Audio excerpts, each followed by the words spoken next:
నమస్తే, welcome to తొలి వెలుగు. నేను మీ విజయ్. హైదరాబాద్ నగరంలో ట్రాఫిక్ రద్దీ ఎలా ఉంటుందో అందరికీ తెలిసినటువంటి విషయమే. కొన్ని సిగ్నల్స్ దగ్గర అయితే గంటల కొద్దీ వేచి ఉండాల్సినటువంటి సందర్భం కూడా ఉంటుంది. అత్యవసర సమయాల్లో అయితే ఇంకా చెప్పనక్కర్లేదు.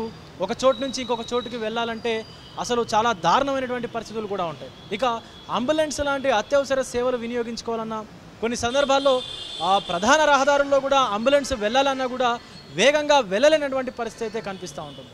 సో అలాంటి పరిస్థితుల్లో నిన్న రాత్రి సుమారుగా 9 గంటలకు ఒక వ్యక్తికి అత్యవసరంగా కూడా గుండె మార్పిడి చేయాల్సినటువంటి పరిస్థితి కూడా ఉంది.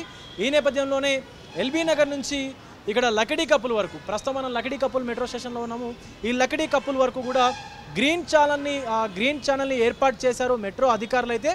సో మెట్రోకి వినతి అందించగా ఆ యొక్క కుటుంబం అతనికి గుండె మార్పిడి చేయడంలో మెట్రో అయితే ఒక కీలక పాత్రనే పోషించిందనే చెప్పుకోవాలి. ప్రస్తుతం మనము లకిడీ కప్పుల్ మెట్రో స్టేషన్ వద్ద ఉన్నాము.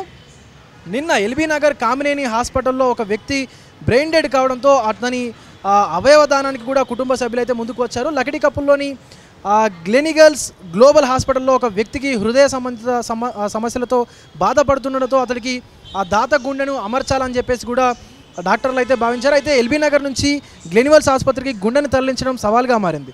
దీంతో ఈ దారిలో ట్రాఫిక్ ఎక్కువగా ఉండడంతో సకాలంలో గుండెలను తరలించకపోతే ఉపయోగం ఉండదు. కాబట్టి దీంతో హాస్పిటల్ సిబ్బంది ఎల్బీ నగర్ మెట్రోను ఆశ్రయించారు.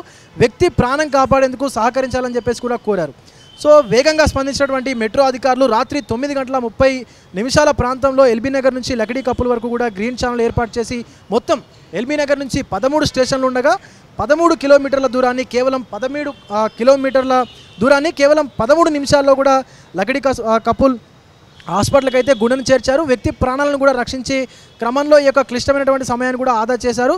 సో ఈ మేరకు మెట్రో అధికారులు ప్రకటన విడుదల చేశారు. అత్యవసర సేవలకు మద్దతుగా ఇవ్వడానికి ఎల్ఎన్టీ మెట్రో హైదరాబాద్ లిమిటెడ్ కట్టుబడి ఉంటుందని చెప్పేసి కూడా తెలిపారు. అయితే ప్రపంచ స్థాయి మౌలిక సదుపాయాలను ఉపయోగించుకోవడం ద్వారా ప్రపంచ స్థాయి మౌలిక సదుపాయాలను ఉపయోగించుకోవడం ద్వారా హైదరాబాద్ మెట్రో సమాజ సంక్షేమానికి దోహదపడుతుందని కూడా చెప్పినటువంటి పరిస్థితి కనిపిస్తూ ఉంది. సో హైదరాబాద్ మెట్రో ప్రతినిత్యం కూడా లక్షల మందిని గమ్యస్థానాలకు చేరవేస్తూ ఉంటుంది. సో ట్రాఫిక్ రద్దీ లేకుండా నగరంలో ఓ మూల నుంచి మరో మూలకు చేరేందుకు చాలామంది మెట్రోను కూడా ఆశ్రయిస్తారు. సో ప్రతినిత్యం ఎల్బీ నగర్, అలాగే మియాపూర్, ఎంజీబీఎస్, జేబీఎస్, నాగోల్, రాయదుర్గం ఇలా 3 కారిడార్లో కూడా సుమారుగా దాదాపు 5 లక్షల మంది ప్రయాణాలు కూడా సాగిస్తూ ఉంటారు. మెట్రోకు ఉన్నటువంటి ఆదరణ దృష్ట్యా ఈ ఫేజ్లో మరిన్ని ప్రాంతాలను కూడా విస్తరించేటువంటి ఆస్కారం కనిపిస్తూ ఉంది. సో రేవంత్ సర్కార్ అయితే ఖచ్చితంగా ఈ కొత్త ప్రాజెక్ట్స్ను కూడా ముందుకు తీసుకొచ్చేటువంటి అవకాశం కూడా కనిపిస్తూ ఉంది, మెట్రో విస్తరణ ప్రాజెక్ట్స్ను కూడా. సో అయితే ఖచ్చితంగా ఈ గుండె సంబంధిత ఏదైతే మార్పిడి ఉందో ఖచ్చితంగా ఒక వ్యక్తి ప్రాణాలను మెట్రో కాపాడిందనే చెప్పుకోవచ్చు. పరోక్షంగా కాదు, ఈవెన్ ప్రత్యక్షంగా కూడా కేవలం 13 నిమిషాల వ్యవధిలోనే మనకు ఎల్బీ నగర్ కామినేని హాస్పిటల్ నుంచి ఇక్కడ లకిడీ కప్పుల్ హాస్పిటల్ వరకు కూడా ఆ గుండెను చేర్చి, ఈవెన్ మనకు ఎస్కలేటర్ అనేది అవతల వైపు చూసుకున్నట్లయితే కేవలం అది పైకి వెళ్ళేటువంటి ఎస్కలేటర్, అంటే మెట్రో స్టేషన్ నుంచి పైకి ట్రాక్ మీదకి వెళ్ళేటువంటిది.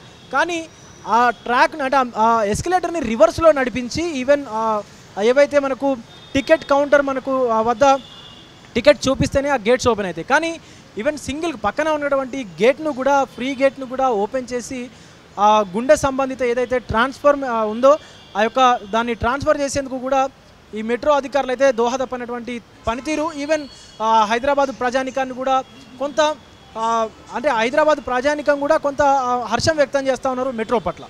కెమెరామెన్ జాఫర్తో విజయ్, తొలి వెలుగు, లకిడీ కప్పుల్ నుంచి. ప్రపంచంలో ఏ మూల ఏ క్షణం ఏం జరుగుతుందో వేగంగా తెలుసుకోవడానికి తొలి వెలుగు వాట్సాప్ ఛానల్ని ఫాలో చేయండి.